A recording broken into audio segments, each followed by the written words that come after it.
சென்னை போய் இறங்கிட்டு அவங்களுக்கு கால் பண்ணி கேட்கையில, அவங்க ஃபேமிலியோட வெளியில போயிருக்கோம் அப்படின்னு சொன்னாங்க. நம்மள நைட்டு தான் வர சொல்லியிருந்தாங்க.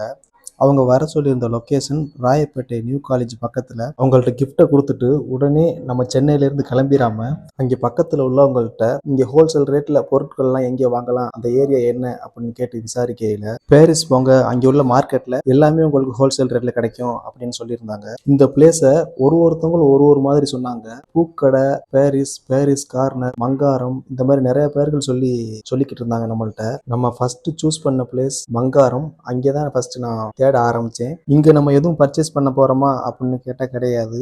பஸ் ஸ்டாப்புக்கு பேக் சைடு உள்ள இந்த லொகேஷன்ல ஒரு ரெஸ்டாரண்ட், ஒரு ஹோட்டல் அல்ல டீ கடை, இதுக்கு தேவைப்படக்கூடிய பொருட்களை நம்ம ஆர்டர் கொடுத்து வாங்காம இன்ஸ்டன்டா ஒரு பொருள் நம்மளுக்கு தேவைப்படுது ஹோல்சேல் ரேட்ல அப்படின்னா இந்த லொகேஷன் கரெக்டா இருக்குது. இந்த ஏரியால நடந்து போறதுக்கு கூட ரொம்ப ரஷ்ஷா இருந்துச்சு. மக்களும் நிறைய பேர் பர்ச்சேஸ் பண்ணிக்கிட்டு இருந்தாங்க. வண்டிகளும் நிறைய போகவும் வரவுமா இருந்துச்சு. ஹோல்சேல் ரேட்ல மளிகை பொருட்கள் வாங்குறாங்க, அதுக்கு ஒரு ஸ்ட்ரீட் நேம் சொல்றாங்க. பழங்கள் வாங்குறாங்க, அதுக்கு ஒரு ஸ்ட்ரீட் நேம் சொல்றாங்க. பிளாஸ்டிக் பேக், டப்பர் வேர் இதெல்லாம் வாங்குறாங்க, அதுக்கு ஒரு ஸ்ட்ரீட் நேம் சொல்றாங்க. நம்மளோட பிசினஸ்க்கு இங்க எதுவும் கிடைக்குதான்னு பார்ப்போம்.